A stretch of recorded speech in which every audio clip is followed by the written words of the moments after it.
So let me assure you, as someone who's not pimped women and bragged about it, morality requires that those who rape women and kidnap women must be eradicated, not negotiated. He says on my show, I won't be lectured on morality and toughness like Andrew Tate. His great idea of toughness and morality is pimping women and bragging about it on air, and then trying to quasi-walk it back while simultaneously maintaining many of the same positions and flexing his biceps. Listen, everyone should be able to tweet whatever it is they want. I'm all for an open discourse, even with people who I think are dead wrong on a lot of issues. But Andrew Tate is dead wrong on a lot of these issues.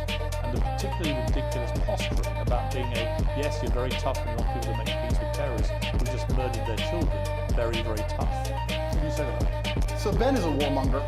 Ben has been wrong on basically every single issue you can name. He was with you with the vaccine and every other war. Ben is always calling for other people's young men to go and die in some war. He seems to love it. I don't know if he has short man syndrome, but he's always behind his desk calling about how important it is that big, strong men like me go and die. And the reason he tweeted that and said that is because when Hamas and Israel, very early in the conflict, I think it was 3 days in, were discussing possible peace talks, he tweeted, no, absolutely not, fuck them, kill them all. And I said, Ben, as a man who's done his own fighting, because I've had a life of pain and violence, listen to me.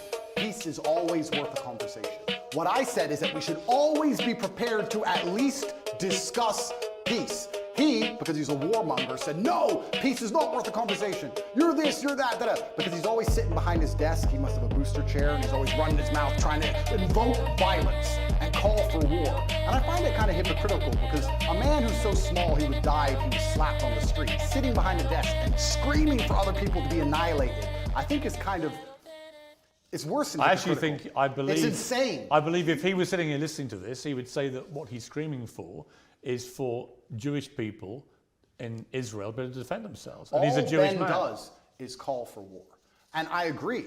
Defending yourself That's not all he does. That's all he does. It's and not. Calling for war and defending yourself is very different than genocide. And Ben, like I said, overall, most of Ben's worldviews and mine probably align. We don't align on the religious sect, and we don't rely on the religious points. Fine. But our overall worldviews about how society should function probably align on many of the key issues. I don't have a beef with Ben, and I don't watch his show, and I have no idea what he talks about a lot of the time.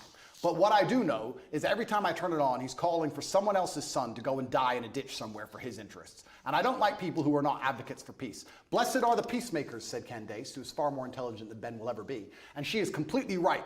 He replied that rhetoric, starting an argument with me, when I said we should talk about peace. I say we should talk about peace. He calls for the death of civilians, and somehow we're asking why my point of view is seen as abstract. It's insane. Why can't we all just sit down and say the fighting must end?